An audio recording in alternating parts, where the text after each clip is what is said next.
हमें से कई लोग ब्यूटी पार्लर सैलून जाते हैं और वहाँ पर बाल कटवाते हैं, शैम्पू करवाते हैं, अलग अलग तरह के हेयर ट्रीटमेंट्स लेते हैं। अब इस सब के दौरान आपको अक्सर एक सीट पर बिठाया जाता है और इस सीट से जुड़ा हुआ एक सिंक होता है जिसमें आपको सिर्फ पीछे करके अपने बाल धुलवाने होते हैं।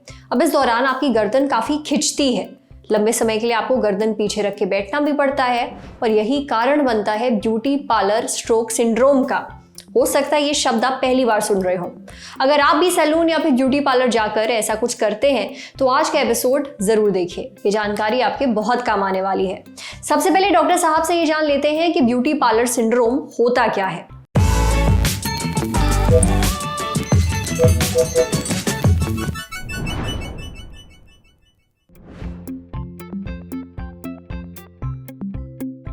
आपने सैलून स्ट्रोक या ब्यूटी पार्लर स्ट्रोक के बारे में तो डेफिनेटली नहीं सुना होगा, क्योंकि ये एक ऐसा इशू है जो कि लास्ट ईयर से एक समझ में आया है।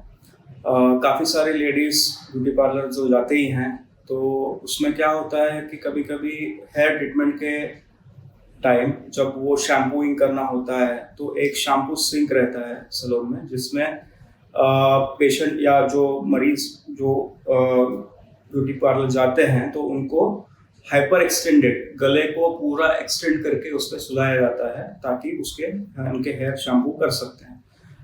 ये प्रोसेस के दौरान काफ़ी ड्यूरेशन तक, काफ़ी समय तक अगर जो मरीज अगर नेक को हाइपर एक्सटेंडेड रखता है तो उस वजह से कभी कभी ब्रेन को जो पीछे की तरफ से आर्टरीज जो सप्लाई करते हैं उनमें अगर पहले से ही कुछ खराबी हो या पहले से ही कुछ तकलीफ हो तो उस वजह से प्रेशर बढ़ने के वजह से वहाँ पे आर्टरी के अंदरूनी हिस्से में एक डिसेक्शन कहते हैं या फिर एक जैसे आर्टरी की फटने की संभावना बन सकती है। और ऐसा अगर आर्टरी डिसेक्शन हुआ तो उसके बाद जैसे क्लॉट्स वहाँ पे पैदा होते हैं, उत्पन्न होते हैं, वो ऊपर जाके ब्रेन के आर्टरीज को ब्लॉक करके एक स्ट्रोक होने की एक छोटी सी संभावना हो सकती है।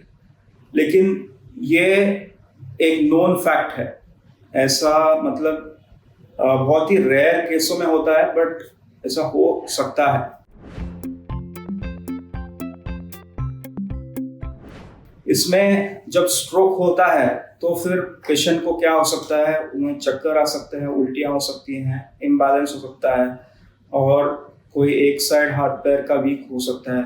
तो ये सब लक्षण दिखाई दे सकते हैं।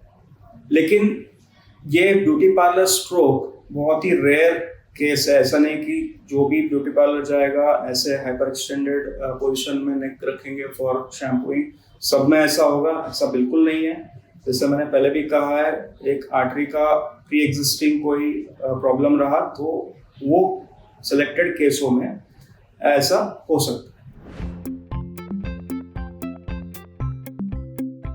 Prevention is always better than cure. तो इसमें क्या होगा कि जहाँ तक पॉसिबल है शैम्पूइंग जो है, rather than doing it in salon, doing it home is always better. That is first step to prevent this. दूसरा, अगर हाइपर एक्सटेंडेड रखना भी है नेक को तो टेल ब्यूटी पार्लर पर्सन की ये मैं थोड़े कम समय रखना चाहूँगी कि इसमें जल्द से जल्द आप अपना शैम्पूइंग कंप्लीट कर लीजिए।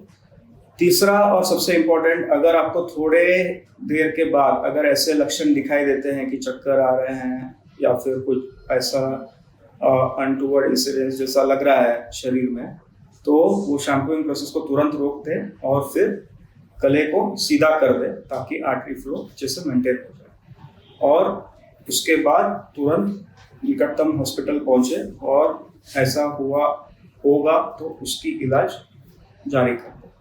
तो बेसिकली एक बहुत ही रेयर एक फिनोमिनन है, बट इसकी जानकारी लोगों तक पहुँचनी चाहिए। इसके लिए हम ये ललन टॉप के माध्यम से आप तक पहुँचा रहे हैं। समझ गए ब्यूटी पार्लर सिंड्रोम क्या है आखिर? जैसे डॉक्टर साहब ने बताया ये बहुत ही रेयर है, पर एक टिप आपके लिए है, आप सैलून या फिर पार्लर में मौजूद स्टाफ से एक तौलिया मांग सकते हैं।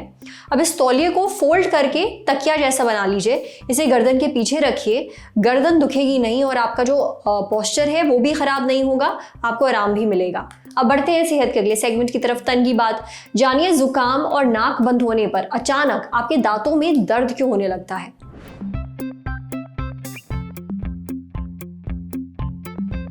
क्या आपके साथ भी ऐसा होता है कि जब आपको तेज सर्दी जुकाम होता है, नाक बंद होती है, तो अचानक से ऊपर वाले जबड़े और खास तौर पर दांतों में दर्द होने लगता है? अगर हाँ, तो बिल्कुल परेशान मत होइए, ये बहुत ही आम है और आप अकेले नहीं हैं। जब हमने इसके बारे में और जानकारी हासिल की तो पता चला कि जब भी आपको सर्दी, खांसी, जुकाम या फिर साइनस इन्फेक्शन होता है तो आपके दांतों पर भी बहुत प्रेशर पड़ता है। होता क्या है कि आपके जो ऊपर वाले दांत हैं वो साइनस के पास होते हैं। अब इस साइनस क्या है? साइनसेस हमारी नाक के दोनों तरफ हड्डी के अंदर खाली जगह होती है। ये नाक के ऊपर, आंखों के ऊपर, माथे पर और गालों में भी होते हैं, एक तरीके के सॉकेट्स।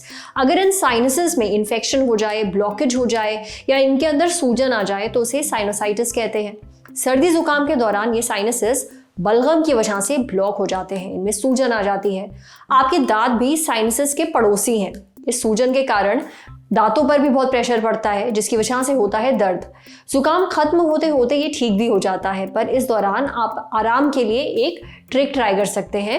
एक तौलिया लीजिए, उसे गुनगुने पानी में डुबोकर नाक, गाल और आंखों के पास रख लीजिए। पर अगर दर्द बहुत ज्यादा है और जा नहीं रहा है तो डॉक्टर से जरूर मिलिए। एक बात और, ये वाला दर्द केवल एक दांत में नहीं होता है बल्कि कई दांतों में एक साथ हो सकता है। समझे?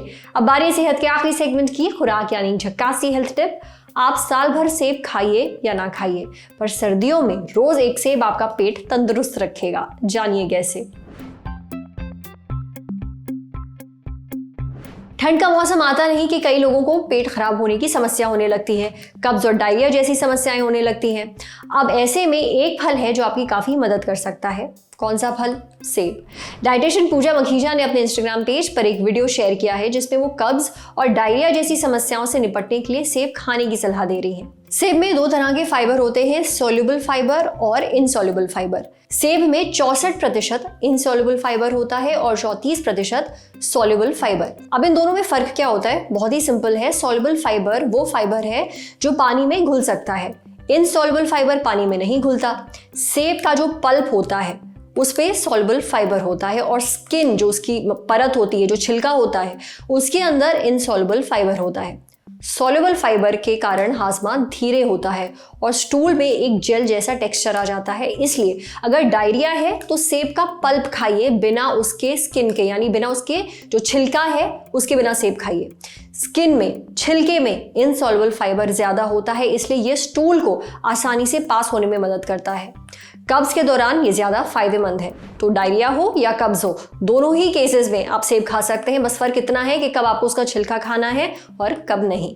आज सेहत पर इतना ही। अगर आप एक डॉक्टर हैं, हमसे कुछ शेयर करना चाहते हैं तो जो ईमेल आईडी इस वक्त आपको अपनी स्क्रीन पर दिख रही है उस पर हमें एक मेल भेज दीजिए। एक जरूरी सूचना आपको बता दें, ललन टॉप प्रीमियम यानी कि ललन टॉप का मेंबरशिप प्रोग्राम आ गया है नए फायदों के साथ। इस प्रोग्राम में है नए शोज। LT प्रीमियम मेंबर्स किसी भी प्लेटफॉर्म से 3 दिन पहले ही देख सकेंगे guest in the news room, बैठकी और किताब वाला जैसे शोज। ललन टॉप के एंकर्स हर हफ्ते करेंगे आपसे #AMA माने आस्क मी एनीथिंग। आपसे करेंगे लाइव चैट, देंगे सवालों के जवाब। ललन टॉप के न्यूज रूम में क्या होता है, अर्ली एक्सेस ब्लॉग में दिखेगी न्यूज रूम की रोचक उठापटक। मजेदार स्टिकर्स के साथ चैट कमेंट करके आप नजर आएंगे सबसे अलग। इन स्टिकर्स का इस्तेमाल आप यूट्यूब के चैट्स और कमेंट्स में भी कर पाएंगे। इस मजे के लिए आपको क्या करना होगा? बस जाना होगा ललन टॉप यूट्यूब चैनल पर और ज्वाइन बटन दबाना होगा। फिर सिर्फ 59 रुपए में मिलेगा आपको महीने भर का ललन टॉप मजा। तो सब्सक्राइब करिए अभी। सूचना समाप्त। शुक्रिया।